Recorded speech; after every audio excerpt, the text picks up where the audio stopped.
ಎಲ್ಲರಿಗೂ ನಮಸ್ಕಾರ. ಸತ್ಯಶೋಧನೆ ಪುಸ್ತಕದ ಸ್ವಾಧ್ಯಾಯ, ಅದರಲ್ಲಿ ಬುದ್ಧನ ಅಷ್ಟಾಂಗ ಮಾರ್ಗಗಳು. 7ನೆಯ ಅಷ್ಟಾಂಗ ಮಾರ್ಗ ಸರಿಯಾದ ಏಕಾಗ್ರತೆ.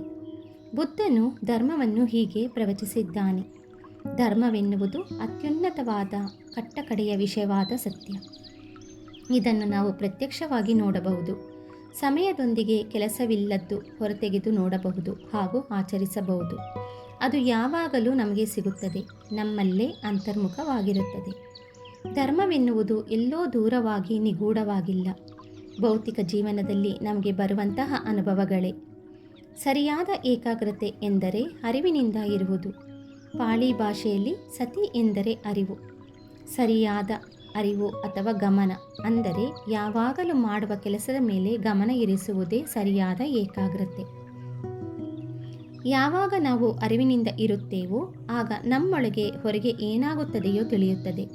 ನಾವು ಯಾವಾಗಲೂ ವರ್ತಮಾನದಲ್ಲಿರುವುದು. ಹೀಗೆ ಸಾಧನೆ ಮಾಡಿದಾಗ ಮನಸ್ಸು ಯಾವಾಗಲೂ ಅರಿವಿನಿಂದ ಇರುತ್ತಾ ವರ್ತಮಾನದಲ್ಲೂ ಪ್ರಶಾಂತವಾಗಿಯೂ ನಿಷ್ಕಪಟವಾಗಿಯೂ ಹಾಗೂ ಜಾಗರೂಕತೆಯೊಂದಿಗೆ ಕ್ರಿಯಾತ್ಮಕವಾಗಿರುತ್ತದೆ.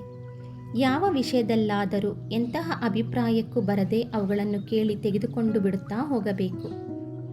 ನಡೆಯುತ್ತಿರುವುದನ್ನು ಹಾಗೂ ತಿಳಿದುಕೊಳ್ಳುತ್ತಿರುವುದೆಲ್ಲವೂ ಸುಮ್ಮನೆ ಹಾಗೆ ಸಂಭವಿಸುವುದಷ್ಟೇ.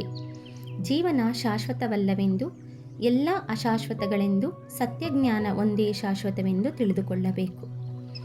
ಅರಿವು ಎನ್ನುವುದು ನಾವು ಮಾಡಲಿರುವ ಪ್ರತಿ ವಿಷಯಕ್ಕೆ ಮೂಲ ಅಥವಾ ಬುನಾದಿ. ಇದು ಮನಸ್ಸನ್ನು ಯಾವಾಗಲೂ ವರ್ತಮಾನದಲ್ಲಿರಿಸುತ್ತಾ ಗತದ ಕುರಿತಾದ ಭಯಗಳು, ದ್ವೇಷಗಳು ಹಾಗೂ ಜ್ಞಾಪಕಗಳೊಡನೆ ಜಾರದೆ ಇರಿಸುತ್ತವೆ.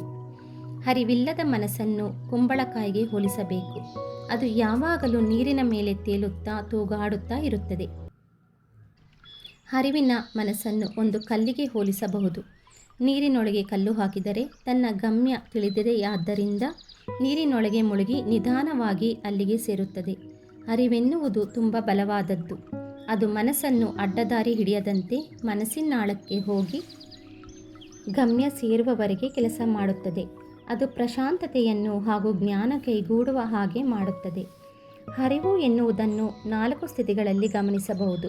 ಮೊದಲನೆಯದು ಶರೀರ ಸ್ಥಿತಿ, 2ನೆಯದು ಭಾವನಾ ಸ್ಥಿತಿ, 3ನೆಯದು ಬುದ್ಧಿ ಸ್ಥಿತಿ, 4ನೆಯದು ಅತ್ಯುತ್ತಮವಾದ ಸ್ಥಿತಿ. ಶರೀರ ಸ್ಥಿತಿಯಲ್ಲಿ ಶ್ವಾಸವನ್ನು ಗಮನಿಸುತ್ತಾ ಇದ್ದರೆ ಆ ಧ್ಯಾನ ಸಾಧನೆ ಅರಿವಿನಿಂದಲೂ ಮೂಲವಾಗುತ್ತದೆ.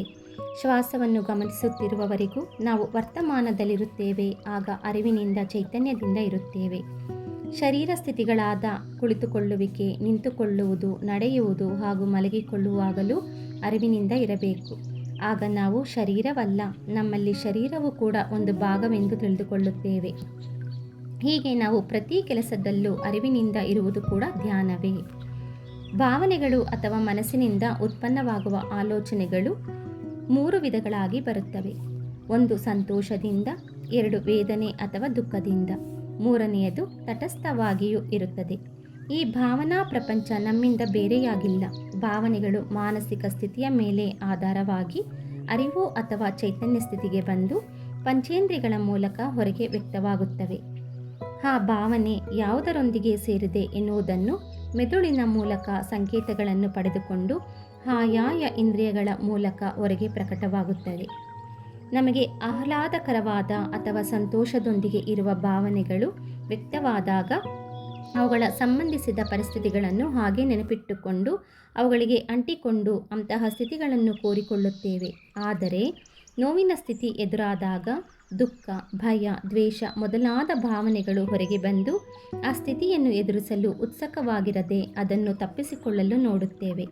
ತಟಸ್ಥವಾಗಿರುವ ಭಾವನೆಗಳು ಬಂದಾಗ ಅವುಗಳನ್ನು ನಾವು ಗುರುತಿಸುವುದಿಲ್ಲ ಅಥವಾ ಅವುಗಳನ್ನು ನಂಬಿಕೆಯಿಲ್ಲದ ಆಲೋಚನೆಗಳೆಂದು, ಅವುಗಳನ್ನು ಭ್ರಾಂತಿ ಎಂದು ದೂರ ತಳ್ಳುತ್ತೇವೆ. ಸಂತೋಷವಾದ ಭಾವನೆಗಳು ಕೋರಿಕೆಗಳನ್ನು ಉತ್ತೇಜಿಸುತ್ತವೆ. ದುಃಖಕರ ಭಾವನೆಗಳು ಪರಿಸ್ಥಿತಿಗಳನ್ನು ಎದುರಿಸದಂತೆ ನಿವಾರಿಸುತ್ತವೆ. ತಟಸ್ಥವಾಗಿರುವ ಭಾವನೆಗಳು ಭ್ರಮೆಯಲ್ಲಿ ಬೀಳುವಂತೆ ಮಾಡುತ್ತವೆ. ಈ ಸ್ಥಿತಿಗಳು ಎದುರಿಸಿದಾಗ ಅರಿವಿನಿಂದ ಇದ್ದು ಯಾವುದು ಸಂತೋಷ, ಹೇಗಿರಬೇಕು, ಯಾವುದು ದುಃಖ, ಹೇಗೆ ಇರಬೇಕು, ತಟಸ್ಥ ಸ್ಥಿತಿಯಲ್ಲಿ ಇದ್ದಾಗ ಭ್ರಾಂತಿಯಲ್ಲಿ ಬೀಳುವ ಆಲೋಚನೆಗಳು ಯಾವುವೆಂದು ಅರಿವಿನಿಂದ ನಿರ್ಣಯಿಸಿಕೊಳ್ಳಬೇಕು. ಮನಸ್ಸಿನಲ್ಲಿನ ವಿವಿಧ ಆಲೋಚನಾ ಪರಂಪರೆಗಳೇ ಅನುಭವಗಳ ರೂಪದಲ್ಲಿ ಬರುತ್ತವೆ. ಎಲ್ಲ ವಿವಿಧ ರೀತಿಯಲ್ಲಿರುತ್ತವೆ. ಬೇರೆ ಬೇರೆ ಆಲೋಚನೆಗಳ ಭಾವಗಳು ಬೇರೆ ಬೇರೆಯಾಗಿರುತ್ತವೆ. ಅವುಗಳೆಲ್ಲದರ ರೂಪಗಳೇ ಮನೋಭಾವನೆಗಳಾಗಿ ಹೊರಗೆ ಪ್ರಕಟಗೊಳ್ಳುತ್ತವೆ.